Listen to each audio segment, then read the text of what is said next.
On termine cette édition avec une jeune pousse, c'est notre nouveau rendez-vous dans Smart Tech. Aujourd'hui, cette jeune pousse est incarnée par Alexandre Sossou. Bonjour Alexandre. Bonjour.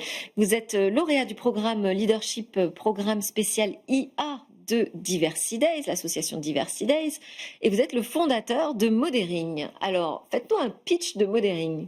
Oui, alors Modering, c'est une entreprise qui utilise l'IA pour faire de la modération de contenu à grande échelle.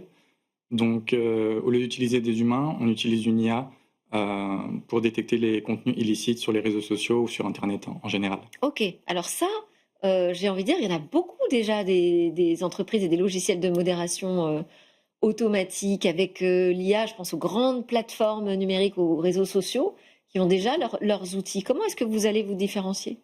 Bah, premièrement, on sera la première indépendante et qui n'a pas créé son logiciel et son IA basé sur les recommandations des grandes la tech Ah américaines. oui, mais c'est vrai que ça fait quand même une différence, je suis d'accord.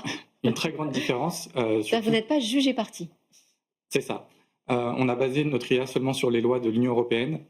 Et du coup, on remarque qu'effectivement, toutes les technologies basées sur les recommandations des tech américaines ne sont pas valides dans l'Union européenne. Oui, c'est ça, elles respectent en fait la culture et les règles qui sont fixées par les plateformes. Elles sont quand même obligées de se conformer au droit européen. Là, vous êtes en train de nous dire, en fait, vous proposez une solution souveraine qui pourrait être utilisée par qui? Alors, ça pourrait être par déjà tous les réseaux sociaux qui veulent être licites au sein de l'Union européenne, Ok. mais aussi par les gouvernements. Dans la création de notre IA, on s'est rendu compte qu'elle pouvait être utilisée comme un détecteur de viol, de racisme et d'inceste, car tout simplement, elle détecte les contenus illicites, mais si on lui demande de trouver du coup un certain type de contenu, on a en fait un détecteur de viol ou de racisme, etc. Donc, vous l'avez tout particulièrement entraîné pour détecter un type de contenu illicite? On a commencé avec les abus sexuels, la violence, le racisme et l'inceste, vu que c'est des choses communément interdites dans la plupart des pays. Oui. Donc comme ça, on n'avait pas à chercher dans chaque pays les différentes lois. Et donc actuellement, effectivement, juste ça, on est sur des trilliards de contenus détectés. Des trilliards de contenus Ouais. au niveau mondial? Au niveau mondial, oui. D'accord. Aujourd'hui, votre start-up, elle est incubée chez Agorana. Vous en êtes où, à quel stade alors de Alors, l'expansion, de la croissance de votre start-up? alors on vient de terminer notre premier MVP, quand même avancé, d'IA de modération. C'est pour ça qu'on a lancé la phase de commercialisation.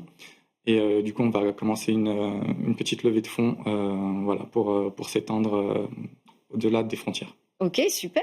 Et vous avez, je le disais en introduction, vous avez suivi donc le leadership programme spécial IA de l'association Diversity Days. En quoi ça consiste? Qu'est-ce que vous avez travaillé en particulier? Un peu toutes les bases de l'écosystème startup français. Moi, je suis revenu en France en 2022. Du coup, j'étais pas au fait de la culture startup en France. D'accord. Vous avez Euh, une culture d'où alors? je connaissais par exemple la culture au Danemark, Ok. de l'écosystème là-bas, vu que D'où le j'étais nom là-bas. donc? D'où le Modering. nom Modering, Modering. effectivement, qui Ok. est simplement modération en danois. Ok. Et du coup, c'est important de savoir où on met les pieds, à qui il faut s'adresser, les codes de l'écosystème pour pouvoir pas faire les erreurs dès le début, pour pouvoir pas répéter les erreurs que la plupart font. Rien que parler en face de vous là tout de suite devant une caméra, c'était très difficile pour moi il y a 2 mois. Ok. Donc voilà, ça m'a beaucoup aidé à m'en sortir à ce niveau-là. Donc à se préparer en fait à rentrer dans le monde des entrepreneurs. Ce qui est intéressant chez Diversiday, c'est justement l'idée de dire il y a plusieurs visages dans la tech et aujourd'hui on trouve qu'elle n'est pas suffisamment ouverte. C'est aussi ce que vous ressentez, il y a une difficulté à faire sa place? Oui, ça reste quand même un monde de l'entre-soi, hein, le niveau Ah oui, entrepreneurial en France. J'ai jamais autant rencontré de personnes d'HEC depuis que j'ai lancé waouh, ma c'est startup. Et c'est terrible. pas une critique Ouais, de c'est venir un constat. d'HEC, mais c'est un constat. Voilà, c'était la première fois de ma vie que j'en vois autant d'un coup. Donc ouais, un peu de diversité tout simplement pourrait amener Et des bénéfices. ça apporte un regard, vous pensez que vous apportez un regard différent sur les outils de modération? Vous avez dit que vous appuyez sur les règles, le droit européen. Est-ce qu'il y a aussi je sais pas, une French touch ou une European touch sur la modération au-delà de ça? Oui, bah, par exemple, quand on parle de couleur de peau ou de discrimination, pardon, si on se base sur l'américanisme, la culture américaine, on peut être très raciste sans passer pour raciste, alors qu'au niveau de la loi française, c'est interdit.